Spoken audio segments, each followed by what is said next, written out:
on. And as she comes, let's sing. Happy birthday to you. Happy birthday to you. Happy birthday, dear Stephanie. Happy birthday to you. I just think birthdays are special.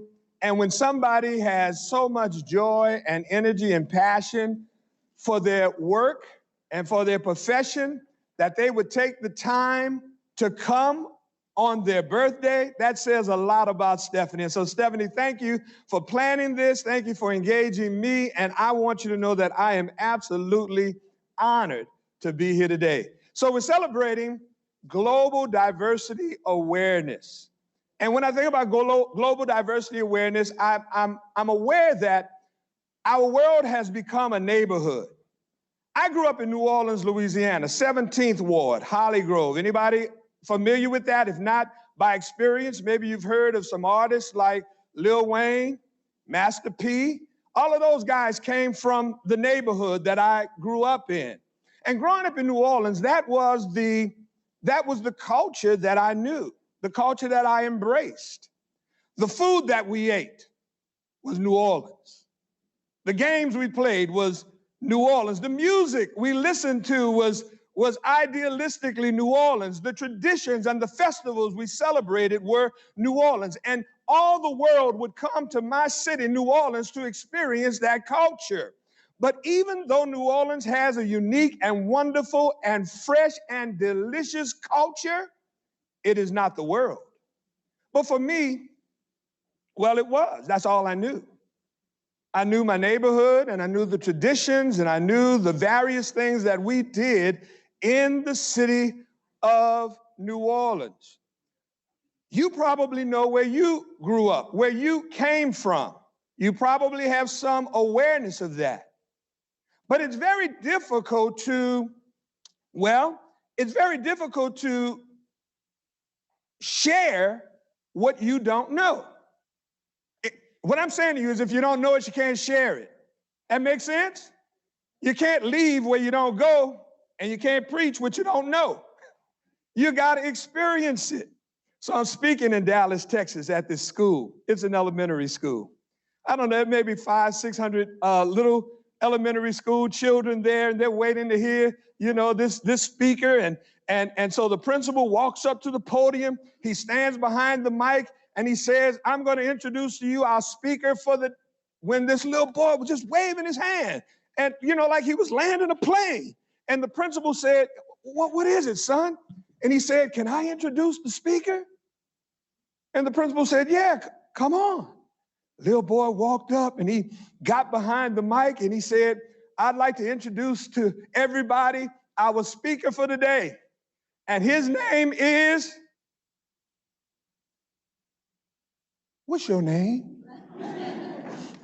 Our speaker for today is Brennan Francois, and he's from, where are you from? Our speaker for today is Brennan Francois, and he's from New Orleans, Louisiana, and he's going to talk. And as he turned around to ask me what I was going to talk about, the principal walked up to the little boy. He said, I thought you knew the speaker. Little boy looked up and said, never saw him a day before in my life. And I want you to understand that it's hard to introduce someone or something when you haven't had experience with it. It's important to have experiences if you're going to talk about it, if you're going to relate to it. And when I think about global awareness, it's important for us to recognize that there are a wide variety of cultures, ideologies, people, clothing, food, experiences, celebrations, religions, all sorts of things that make this world special. Now, I don't know where you're from, but a lot of people in Georgia are from the South. And in the South, we have Southern culture. Are you acquainted with Southern culture? If not, I'm sure wherever you come from, at some point you were quickly oriented in relation to Southern culture. In the South, we mind our manners. And we say things like, yes, sir, and yes, ma'am, and excuse me, and pardon me. It's a part of the way Southerners are brought up. You're taught to be polite and respectful, especially to elders. I remember as we were growing up, we would give our seat to young ladies. And when I left New Orleans and went to college in Texas, in the cafeteria, whenever a lady would come to our table, and I say our table, my first cousin went to the same college I did, and whenever a young lady came to our table, he and I would stand up. We'd pull out her chair. She would sit down, and then we would sit down again, and everybody look at us like we were strange. And they thought, well, why do you do that? It's part of our Southern culture. And when you think about Southern culture, there are a lot of things that make Augusta, Georgia, and the various states around us unique and different. Let's look at some of those things. The way folk talk. Hey, y'all. Now, that may be 2 or 3 of y'all, but if I'm talking to all y'all, you know, that's a part of how we talk in the South. Where you going? I'm going down yonder. Anybody going down yonder? Anybody been down yonder? It's a part of our Southern culture. Or phrases like, and I don't know if you've heard these, you know, I'm so poor I can't afford to pay attention. That's why some of y'all don't pay attention in class. You didn't pay your tuition, right? I'm so poor I can't pay. Or what about his cornbread ain't done in the middle? Making a reference to the fact that maybe they're not doing their absolute best thinking. How about this one? Full as a tick on a dog. That's the one I like to use after I've had a good meal. Somebody say, well, how was that meal? I say, I'm as full as a tick. Or what about this one? I was born at night, but not last night. Or gonna have a come to Jesus meeting. Have you ever heard that one? Yeah, typically when there's some disagreement or some problem and you got to talk to somebody. In the South, we call that the coming to Jesus meeting. And the coup de grace of the South is what? Let's say it together, everybody. Bless your what? Yeah, bless your heart. All a part of Southern culture. I want to give you a little Southern culture quiz. Are you ready for this? Oh, I knew you didn't think you want to get by without a quiz. All right, so I've got some words here on the screen, and you have to define these words for me, all right? Fixing. What's fixing? All right, she said it. That's right. I'm about to do something. She said, I'm getting ready to do it. Hey, I called out to my son, hey, boy, you do your homework? He said, I'm fitting to. Yeah, he hadn't done it yet, but he's about to. What about plum? What does plum mean? Now, don't say the fruit, because there's a B on the end. So it's not the fruit. What's a plum? All right, here it is. Entirely or completely. I'm plumb tired. I mean, that's as tired as you can get when you plumb tired. If you tired, that's one thing, but when you plumb tired, that's something altogether different. How about this? Oop, went the wrong way. I'm giving it away. What's high cotton? Anybody been in high cotton? Where my high cotton people? You high cotton? I need your name, your credit card. All right, he said high cotton. He thinks it has to do with his address. But high cotton is actually the fact that you have gotten more money. You see, in the South, cotton was a major commodity. And whenever the cotton was high, it was evidence that there was more cotton, which meant more money. And so when you were in high cotton, it means you have some affluence or you have some wealth. All right, what about commode? Anybody? Huh? Are you sure? Yeah, I mean, it sounds kind of fancy, huh? I'm going to the commode. But you're right, you're only going to the toilet. What about druthers? Anybody know druthers? Huh? Yeah, all right, very good. Preference. And most people say, you know, you have a choice. And in that choice, you'd rather do one thing or another. That would be your druthers. What about doohickey? Huh? It's a thing? Yeah. What kind of thing? It's the thing you can't explain. That's what it is, right? It's the thing, you know what it is, but you just can't remember right now. And so it gets the name what? It gets the name doohickey. All I'm trying to tell you is those are words and phrases that make Southerners unique. Here's another one. And this is the one, you know, we Southerners love our fried food, right?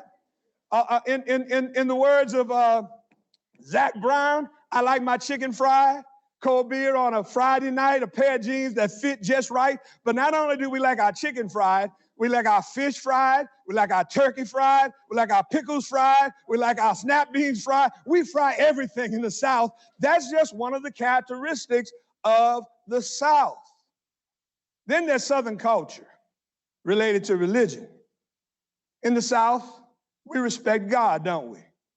And we respect the church.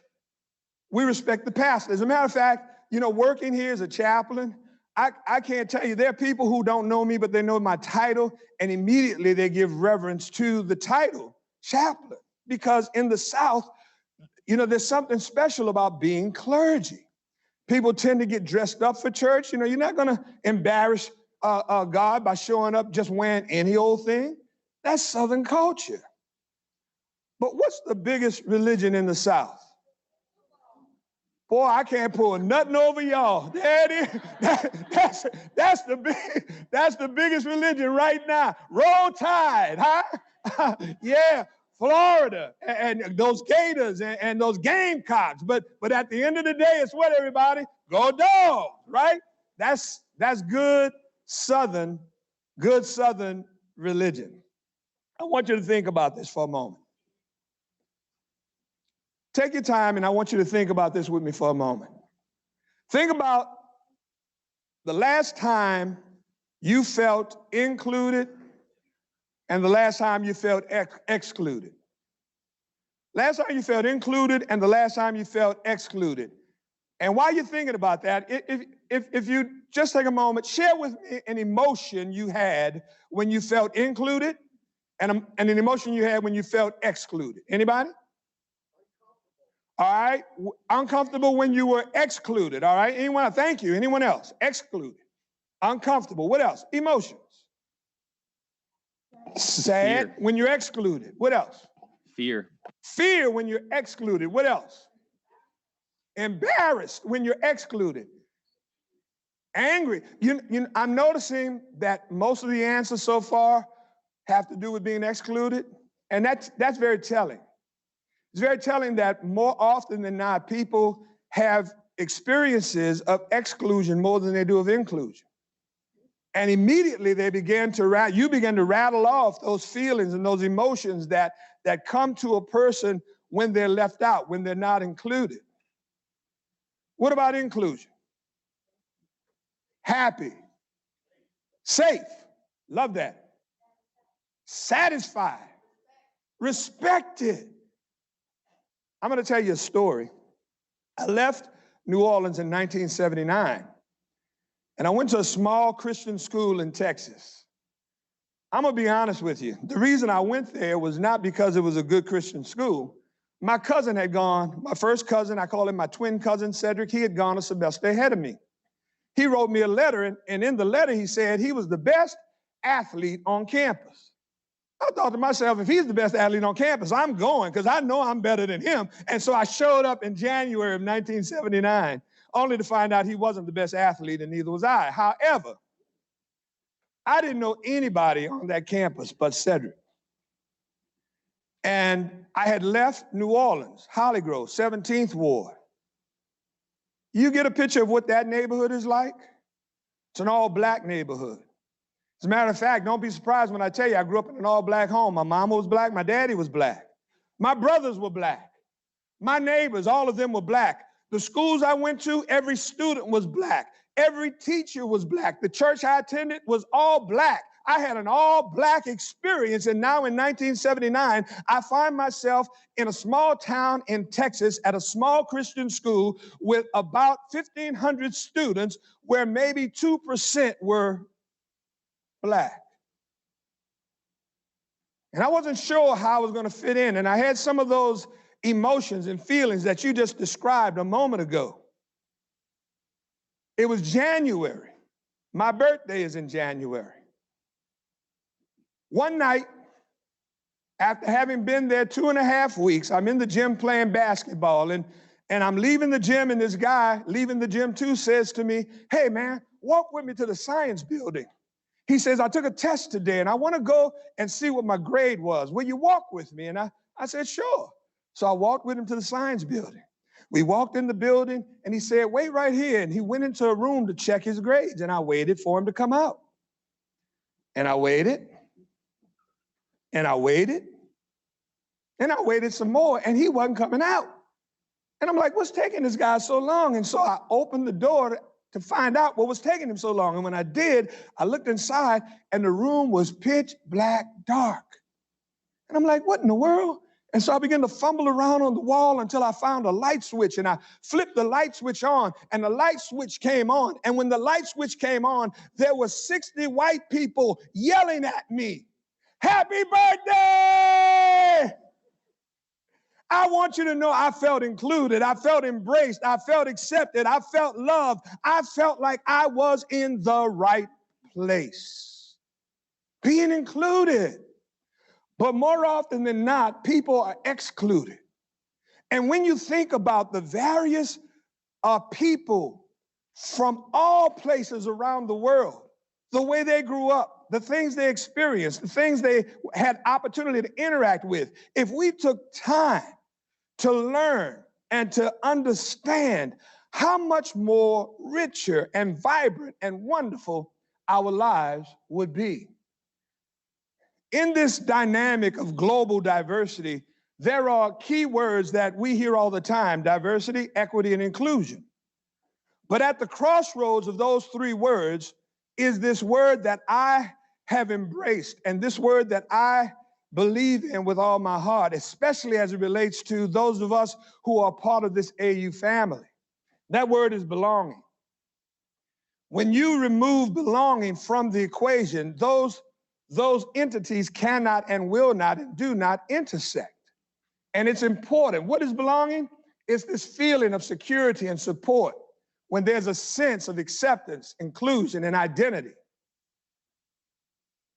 When employees and students feel like they don't belong, their performance suffers. Their interaction suffers. When students feel like they don't belong, it negatively impacts their ability to do well in the classroom. There's something deeply meaningful about fitting in, about knowing that people care about you. There's something special about creating this sense of belonging, and I call it the web, the place where everybody belongs, the place where everybody has connection, the place where everybody is indeed a part. I call it the web, where everybody belongs. People who have a sense of belonging feel connected to their work. I believe that's why Stephanie on her birthday is here. There's this connection that, and you know, I have that connection with AU. I have that kind of connection with my family. I have that kind of connection with my church. This coming Saturday, I'm riding 50 miles in the Paceline ride. Anybody riding? Next year, some of you need to be on my Paceline team. I have 16. I want 20 next year. Some of you be on that team. But 50 miles. And one of my team members said, are you going, because I go to church on Saturday night, so you going to church after the ride? Because I think we're going to be too tired to go to church. I said, girl, I ain't missing church. I said, that's where I belong. And that's how I feel when I come to work. That's how I feel when I'm with my family. I have this sense that I belong. And why do I have that sense? Because there are people around me in those settings that create that kind of atmosphere for me. That's what I felt when I went to that college. That's what I felt when I was hired here at this institution. And that's what I hope you will feel by being here. How does that happen? All of us are responsible for helping to create this web that pulls people in so that everybody, no matter who they are, what they look like, what they believe, how they dress, what they eat, how they think, how they worship, no matter what they believe, they are part of this web. We create that. You and me. And if we aren't doing our part to create that, then that means we're doing our part to destroy it. Building requires effort. Destruction does not. You don't have to go out of your way to destroy something. You can just ignore it. I think about that for a moment. You got a beautiful brand new car, but you never wash it. Weeks go by, months go by, a year go by, and you never washed it. And suddenly that car the paint begins to corrode, begins to fade. You don't have to do anything to destroy something, but if you want something to thrive and to succeed, you've got to invest in it. And I'm here today to tell you that, particularly for those of you who want to go into medical professions, you have to have a mindset that says, everybody that walks into my practice, everybody that I serve is important, is a part of this global community who contributes to this world in meaningful ways, and I must treat them with dignity. I must treat them with respect. I must treat them with honor. I must treat them with love. That's how this world becomes better. When a person can bring their authentic self on campus, to the workplace. You know, there are a lot of people who, they pretend. They wear masks. Last night, I was privileged to hear Michael Sam. I don't know if any of you heard that Michael Sam courageous conversation. Anybody know what Michael Sam is? Raise your hand if you know what Michael Sam is. And some of you do. So Michael Sam played college football for the University of Missouri. And while there, he came out as gay. And of course, you know, in athletic locker rooms around the country, if any person is the butt of jokes in locker rooms, it's gay people. But this man came out as gay and ultimately was drafted by the, at that time, St. Louis Rams, now Los Angeles Rams. First openly gay person to be drafted in the NFL. And most people on the surface will look at the fact that this man is gay. They'll look at the fact that on the night he was drafted, he turned and he kissed his then partner and celebrated with great joy. I mean, if you had been drafted into the NFL or on match day or on any of those, how do you celebrate? The same way he does. But when I listened to his story, I understood Michael Sam's more. He talked about being a child, growing up in a family with 11 children. He talked about losing not one, not two, but 3 siblings. He talked about his parents divorcing. He talked about all of the conflict that he saw growing up. And all of that grew up with him. And it created in him this man who did not know how to communicate, this man who did not know how to resolve difficulties and problems. And the more I listened to him, the more I understood him. And the more I understood him, the more I wanted to know more about him. And the more I learned, the more I wanted to know. And suddenly I found myself developing an affinity for a person I did not know prior. That's how the web is built. And if you're willing to sit down and have conversation with people, to talk with folk, not just about what you're studying, but talk about them, what's important to them, what's valuable to them. I used to be fascinated with these people who would, paint their bodies all over, tattoos. And I would wonder, why would somebody do that? All over their arms, their chest, their legs, their face. And I used to be that guy that would stare at people like that. And then one day I said, I think I'm gonna go talk to that guy. And I went over and I said, hey man, tell me about your tattoos. And he said, these aren't tattoos. Oh no? He said, no, he said, this is body art. And then he began to tell the story behind each piece of art on his body.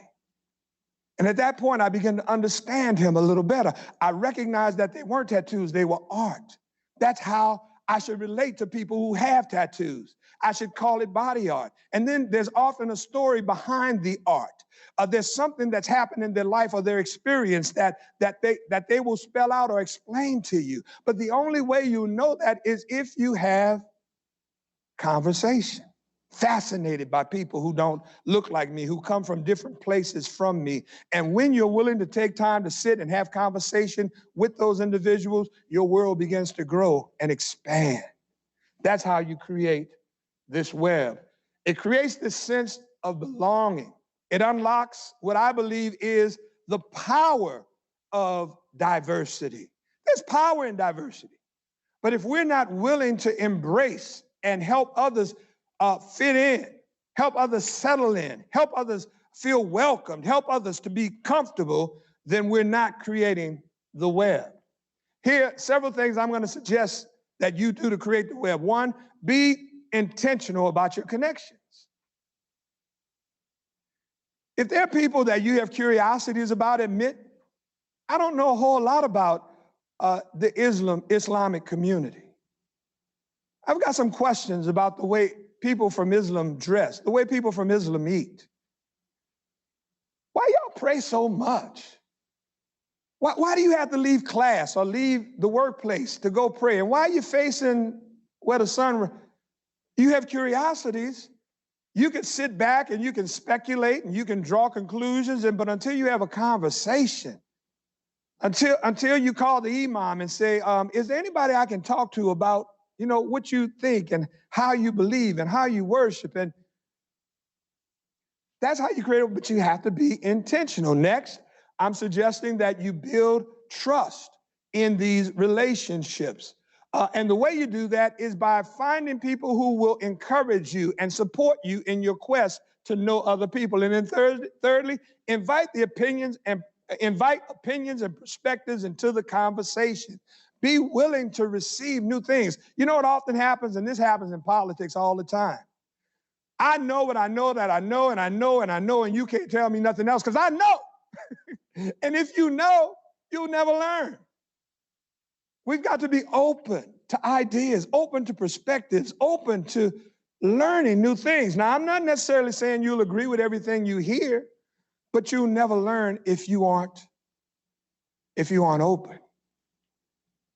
And then engage in purposeful storytelling. That's what happened last night with Michael Sams. That's what you did earlier today as you listened to me tell my story about growing up in New Orleans. You know what? All of you have stories. And if I had time, I'd want to know every one of your stories. But in the circles that you're in, look into your classrooms. You'll see people that you don't know, people that don't look like you. Take time to spend time with them and come to know who they are and what makes them different. Then you come to the place where you're not so comfortable ridiculing people. You're not so comfortable buying into stereotypes. You're not so comfortable being in your little separate pods and cliques. Listen to people's story. Then you must nurture the web. Oh, let me go back. I got to get a little more participation. Say, create the web. Create the web. Oh, now y'all know y'all do better than that. Say, create the web. And then say, nurture the web. My people, yes, y'all are. All right, to nurture the web, here's what I suggest you do. Create intentional, I'm at create, I'm sorry, I got to go back. There, to nurture the web. Work without purpose is work. But work with purpose is joy. In order to nurture the web, you've got to really embrace joy. I love to laugh. I love to have a good time. And I love to do that when I'm with people. And the majority of the time I'm with people is when I'm at work. And I want you to know, yesterday I dealt with 12 deaths. There's nothing joyful about that. It was a heavy day yesterday. But I embrace my joy at the end of the day if I can't get it in the middle of the day, because that's the only way I'm going to make it. And if I'm going to create that web, there's got to be joy. Next, publicize your accomplishments. Talk about your successes. There was a experience I had speaking at the Lady Antebellum Amphitheater in Evans. I was invited to speak there for an event. And when I arrived, I was treated so badly, so poorly. I was even invited to leave, and the police were called on me. Worst thing you can do is call the police on a black man. That's just not a good thing. I was scared, and I was nervous, and I was worried. And the person that called the police on me was the organizer of the event, the very person that invited me to speak. And when he found out I was the guest speaker, his words were, if I had known you were to speak, I'd have never treated you that way. Well, the truth is, he should have never treated me that way anyway. But here's why I'm telling you that story. How do you think I felt when that happened? scared, angry, humiliated, all those are true, but there's one powerful word that I felt. Yeah, I felt sad. I actually cried. Grown man cried. I did. Tears. Real tears. Because it broke my heart. And after that, I became angry. And I wanted to tell him off. But you know what I did? I called him and I invited him to lunch. I just thought if I did that, maybe he'd apologize. But when we got together, he did not. He would not apologize. I didn't do anything wrong. And I sat there and I'm getting angrier and angrier by the minute, because how could he say he's not doing anything wrong when suddenly I thought, ask this man to tell you his story. And I did. I said, tell me about yourself. And that man told me a story that made me cry again. He told me as a child he was abused. He told me as a minister he had no friends. He told me his children had abandoned him, and his wife was just barely hanging on to the relationship. And I realized in that moment, the man treated me the way he was feeling, and he needed a friend. And so I became his friend. That happened in the summer of last year, during the heart of COVID. And I met with him once a week for lunch from the summer of that year till December of that year. And the reason I stopped meeting with him in December was because I got COVID. And when I got better in January, my phone rang. And it was his name on the ID. And I said, hey, man, how you doing? And it was his wife. And she said, I want you to know that Rusty died. And you are his only friend. And I want you to know that I felt good that I created this web with Rusty. I could have, and rightly so, walked away from him. I could have turned my back on him. I could have hated him for the way I was treated by him. But creating a web has the ability to go beyond the pain and go beyond the hurt and go beyond the negative experiences that all of us will encounter in this life. You won't always be treated well. You won't always be embraced, but don't let that stop you from being a loving, honorable person. You're better than this. You're bigger than this. And that's what I learned. Next, create opportunities for others to connect, employees and students. Facilitate.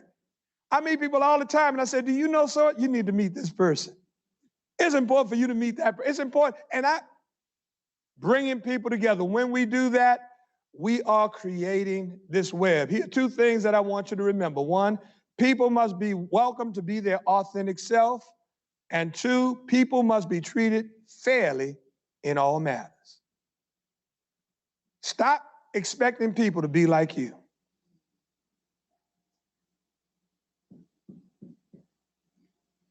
For a long time, I fell into that, I fell into that mode where I felt like I had to fit in, I had to be like you. No, it's important for me to be me.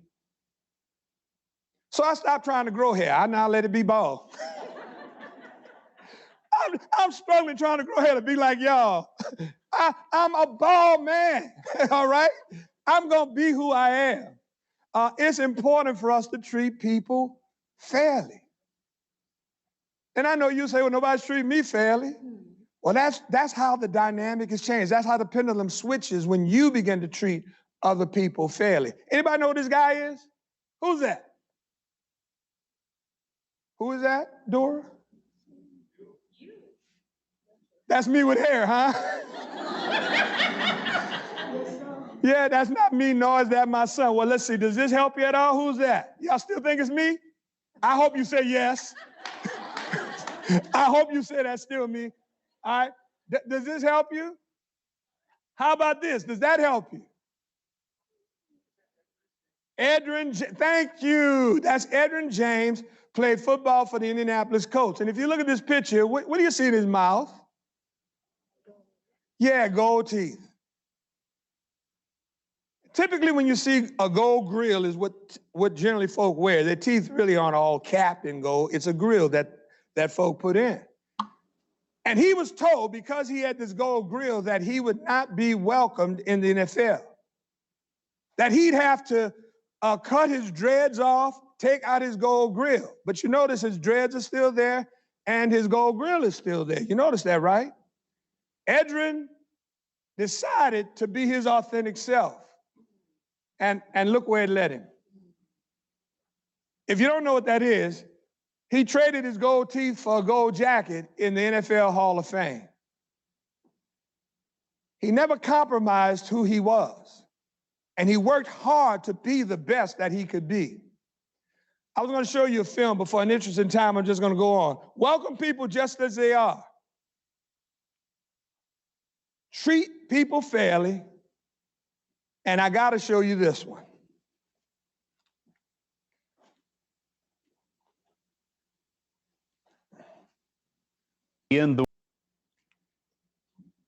It's important that we include people and stop canceling people. We live in a cancel culture.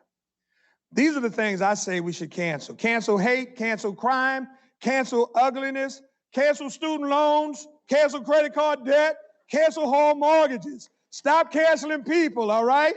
Those are the things that I would recommend that you cancel.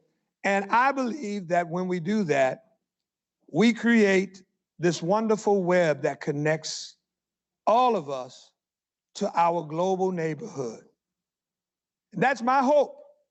That's my hope in partnering with AU in the area of diversity, equity, and inclusion. That's my hope in partnering with the Dental College of Georgia. That's my hope for all of us, that we'll know each other better, we'll embrace one another, and create this web, this place where everybody belongs. My name is Brennan Francois, and I want you to know it's been a plum-pleasing pleasure talking with you today. Thank you for your time. God bless you, and have a great day. Thank you. Thank you. Thank you so much.